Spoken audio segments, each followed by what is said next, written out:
Welcome in, everybody. I am joined by D1 Baseball's Aaron Fitt, Kendall Rogers. Guys, you came out with your top 25 rankings. I want to dive into that first with UCLA coming in as the #1 preseason team. What went into the decision there over the reigning champs, LSU, Texas, Mississippi State, with a bunch of new players and a new head coach? Kendall, want to start with you?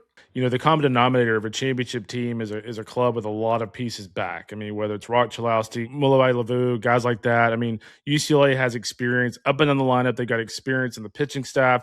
And so I just think John Savage's club, after they kind of tasted it last year in Omaha, I think they're one of those teams that can finish the job this year. And then looking at LSU, what are your thoughts on if this team could repeat and go back to back? They do bring back a lot of talent, but not necessarily the pitchers on the mound that we saw in Omaha last year. That's right. And certainly Kate Anderson and Anthony Ianson were a huge part of that national championship last year. But you know what? So was Kason Evans.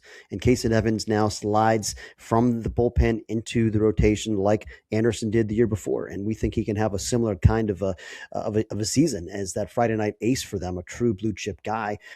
They've got a couple of very exciting younger arms like William Schmidt and Marcos Paz and Maverick Rizzi. These are all big arms, real prospects, guys that have game-changing talent. It's going to be another outstanding ball club, and they've just done such a good job of replacing the guys that they've lost from year over year. How about Texas, Kendall? What are you looking forward to? Big thing with Texas is they feel like they have unfinished business. I mean, this is a team that in year one in the SEC won the regular season crown, but they got knocked out in a regional by a really good UTSA club. And the thing I love about Texas is the sheer pitching depth. Max Wiener, he's done an excellent job at Texas. Luke Harrison, who had a really nice bounce back campaign last year, is back. A talented freshman class of Michael Winter and Brett Crossan kind of leading the way. Then offensively, they have key pieces back like Adrian Rodriguez. But you look at the addition of Carson Tenney, who certainly has big time power. Then Aiden Robbins had a really good summer, offensively at the Cape Cod League, transfers in from Seton Hall. You add him to the mix too. That is going to be a solid lineup. Mississippi State coming all the way up to #4. What went into the decision there when looking at that team?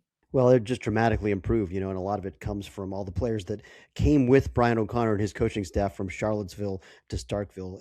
It's a really talented group. It's a team that I think has a lot of hunger, a lot to prove after the way things went last year for Mississippi State and for Virginia. But I mean, there's again Aiden Teal and James Nunnally and Thomas Valinkas, some of these guys that came from Virginia. I think that's the real difference maker for Mississippi State. So we just think it's been one of the most balanced teams in the SEC with a lot of depth on the mound and in the lineup.